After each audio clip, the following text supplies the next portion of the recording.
Hey y'all, and welcome to lesson 5.2. This lesson is all about mechanical energy. The definition for this requires the definition of two other concepts first, and I reckon that you've seen these concepts before. The first of those is kinetic energy.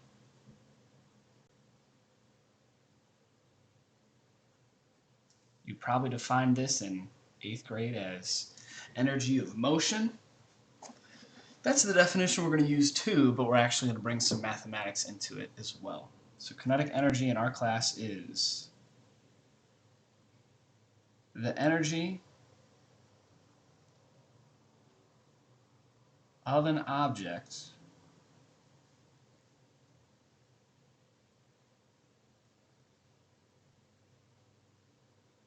by virtue of its motion. The energy of an object by virtue of its motion. And there's only one type of kinetic energy. It's kinetic energy. There are no subcategories of this. We're going to go ahead and throw down the equation here. So kinetic energy, E sub k, is dependent upon the mass of an object and the velocity of that object. So to calculate the kinetic energy of an object, you would do 1/2 times mass times velocity squared, provided that you have mass and velocity. What about units? Well, kinetic energy has the same unit as work, which is joules. So EK stands for kinetic energy, and the unit is capital J, joules. M is nothing new for us. It's mass, which is measured in kilograms.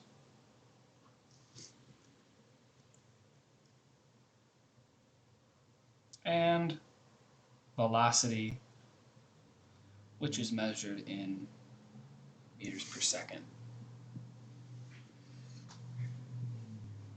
So, kinetic energy is one of the types of mechanical energy.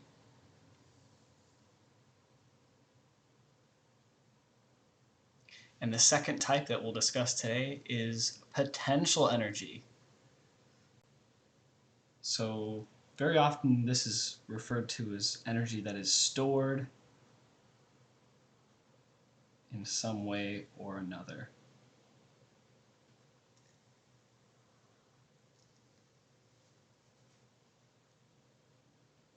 We'll define it slightly different. So for us, potential energy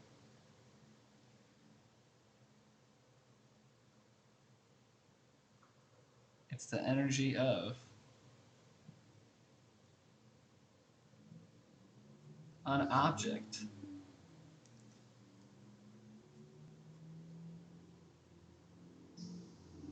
by virtue of its position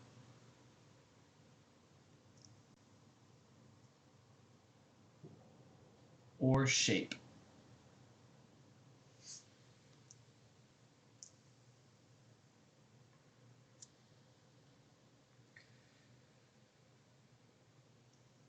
This has multiple forms, multiple types, although we're only going to talk about one of those types today. So types of potential energy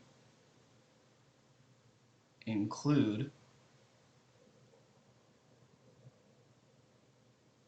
gravitational PE,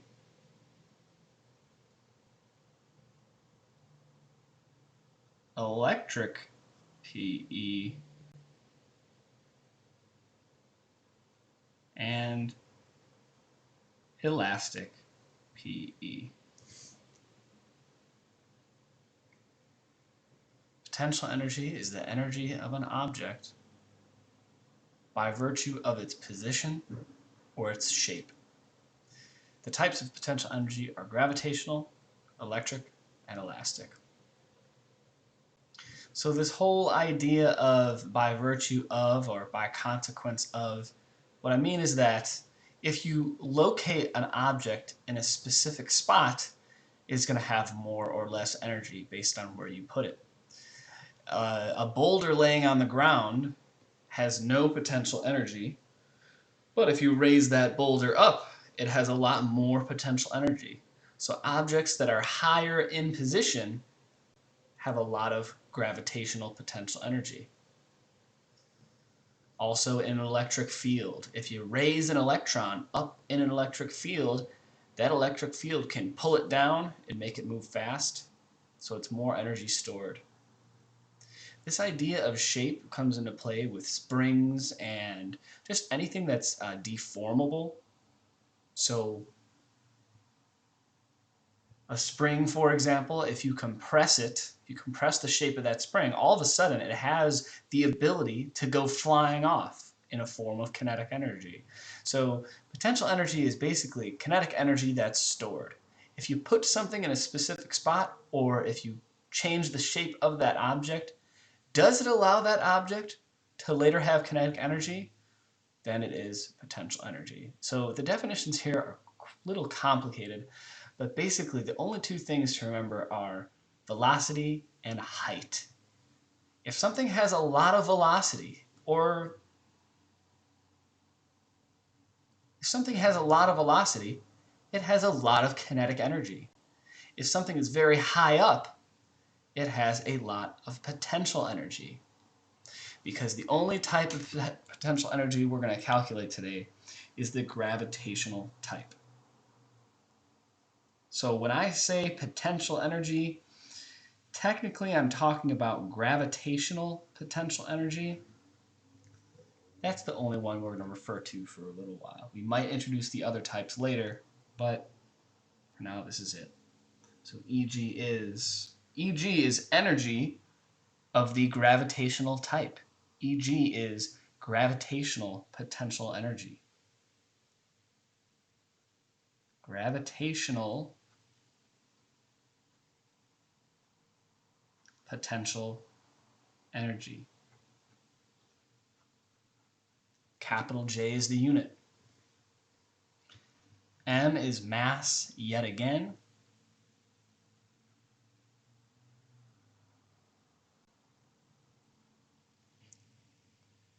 G is the acceleration due to gravity.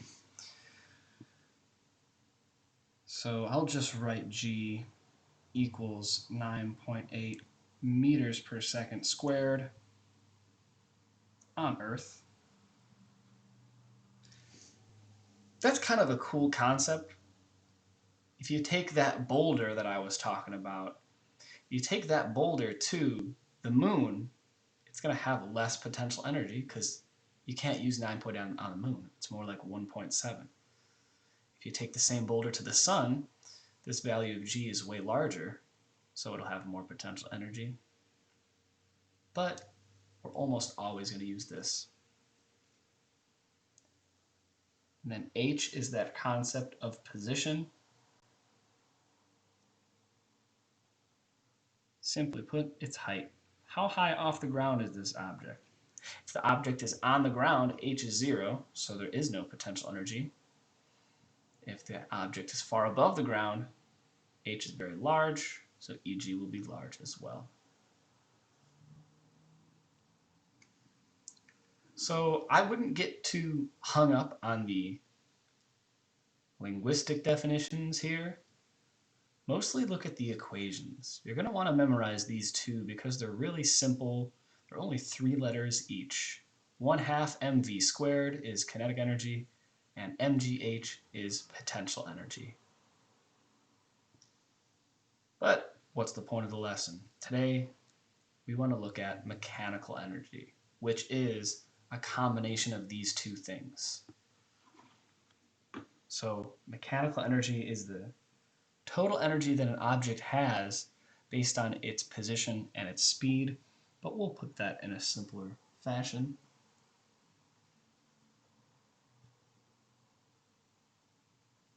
Mechanical energy will be defined as simply the sum of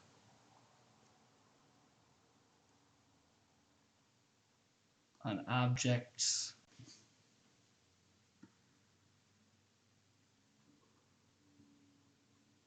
kinetic and potential energies. The sum of an object's kinetic and potential energies. So in a really complex system, you're going to have to look at everything that's going on with that object. You'll have to look at how fast it's going, which is kinetic energy. You have to look at how high off the ground it is, that's gravitational potential energy. And if there's a spring of some kind, you'll have to know how much energy is stored in that spring. If there's an electric field, you would need to know how much energy is stored in that electric field. We're keeping things simple for now, though. We're just going to look at gravitational potential energy and kinetic energy. So EK plus EG.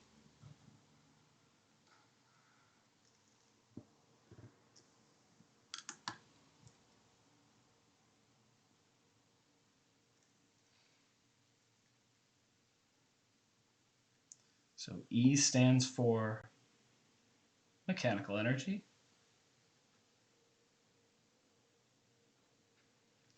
Just like work and kinetic energy and potential, the unit is capital J.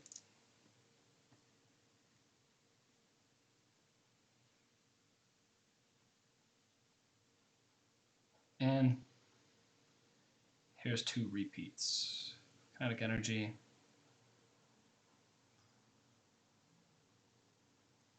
gravitational potential energy, which is in joules.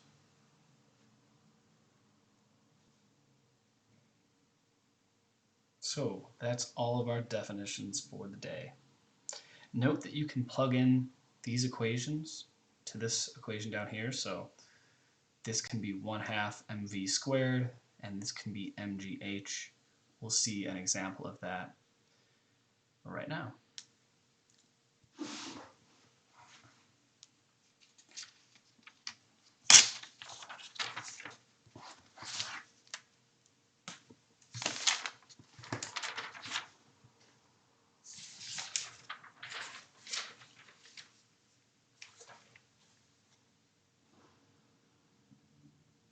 Okay, so here's the first example. Please write down the example. Write down the prompt. Calculate the mechanical energy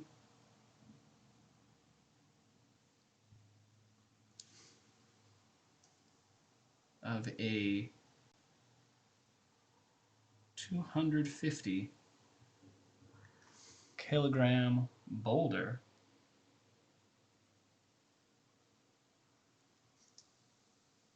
calculate the mechanical energy of a 250 kilogram boulder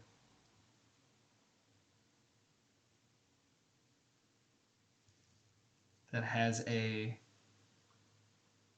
velocity of -20 meters per second at a position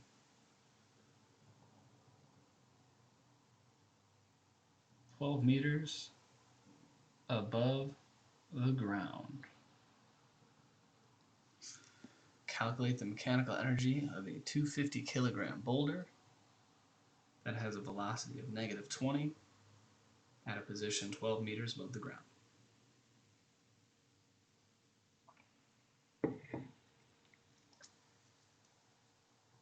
Best approach to any problem is to figure out what you're trying to figure out. They're asking us to calculate mechanical energy. What's the letter for mechanical energy? What's the variable? It's going to be capital E. We're being asked to calculate capital E. So let's write down the only equation that has it. It'll be right here. E equals, how did I write it last? E equals E sub k plus E sub g. I can't calculate the rest of this though. I'm given m, so there's nowhere to place that in the equation. I'm given v, that's velocity, and I'm given h. In order to do this calculation, I'll need to substitute the equations in. So ek is also represented by 1/2 mv squared, and eg is represented by mgh.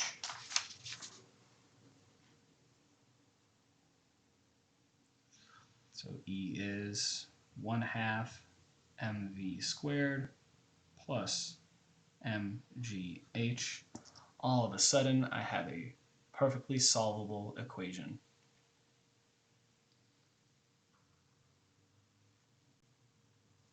So E is 1/2 times 250 times 20, negative 20, plus 250 times 9.8 times 12. Notice that the negative 20 is being squared, so actually the sign of velocity does not matter. If I put it as positive 20, I would still get the answer. Like basically, 20 times 20 is 400. Negative 20 times negative 20 is also 400. Multiplying two negatives gives you a positive. Give this a shot in your calculator. I got 79,400 joules. Very large numbers for energy. It doesn't mean anything profound about it. It just ends up being a lot of values. When you're using like power plants and, well, the energy in your household, you might use kilojoules. So very, very often they convert it to kilojoules. Okay, let's do one last example here real quick. So I hope that's pretty straightforward. I think the challenging thing is knowing what each of these letters means and being able to plug in the equation from there. All right, I'm rambling. I'm going to do one more problem and close off here. This one will be a little trickier. Calculate the velocity of a 3,200 kilogram roller coaster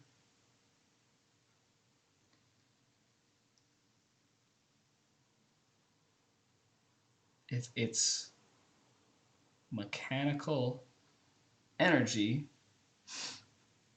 is 1,200,000 joules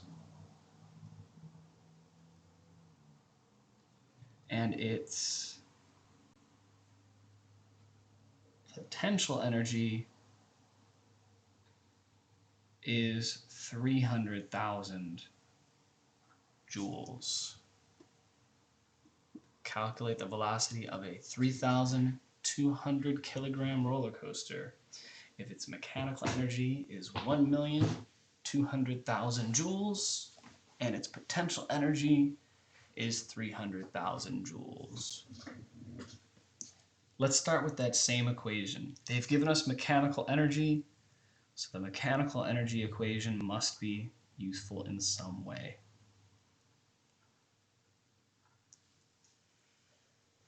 You might be tempted to plug in 1/2 mv squared and mgh here, but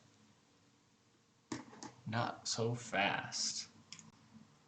We already have a value for Eg.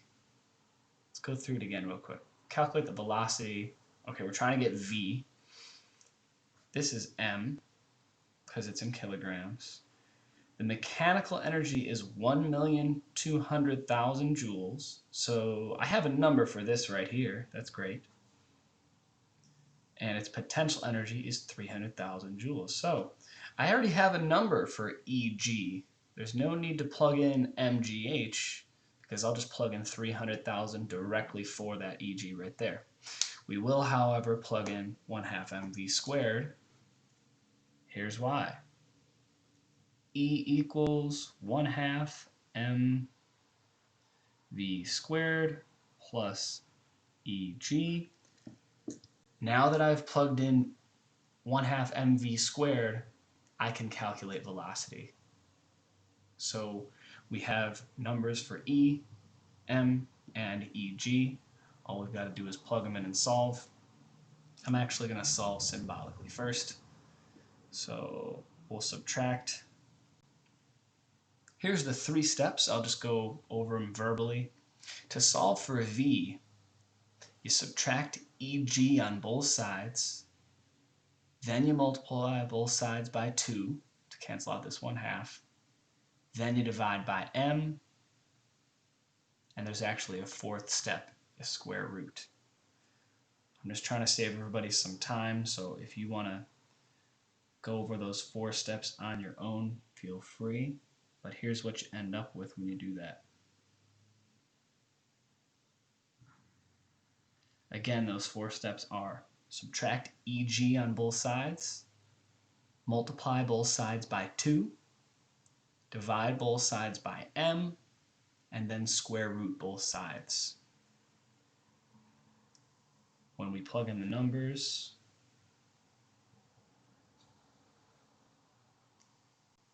the equation will read square root of 2 times 1,200,000 minus 300,000